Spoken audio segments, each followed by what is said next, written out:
Would President Obama authorize a strike in Syria even without the support of Congress? I think it'd be a mistake for me to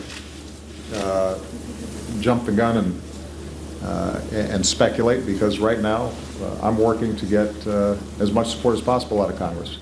That was President Obama on Friday at a press conference in St. Petersburg. He was asked what he'd do in Syria without congressional approval.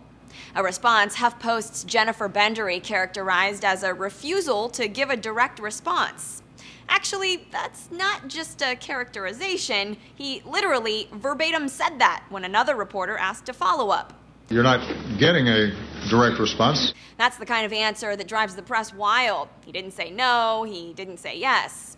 In any case, it seems Americans lean more toward no. A recent Washington Post ABC News poll found 59% opposed a strike against Syria.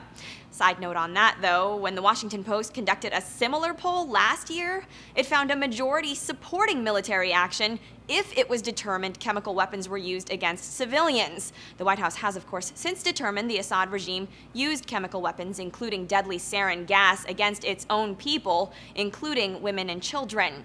Still, both President Obama and Secretary of State John Kerry have made the case that doing nothing really isn't an option when it comes to Syria, which is probably why, on the one hand, President Obama says, As Commander-in-Chief, I always preserve the right and the responsibility to act on behalf of America's national security. But also adds the caveat, But I did not take this to Congress just because it's an empty exercise. So, yeah, technically he could act without Congress, but given public opinion against military action, it's probably politically prudent to at least have the support of lawmakers. Republican House Speaker John Boehner pledged his support earlier this week. I'm going to support the president's call for action. I believe my colleagues should support this call for action.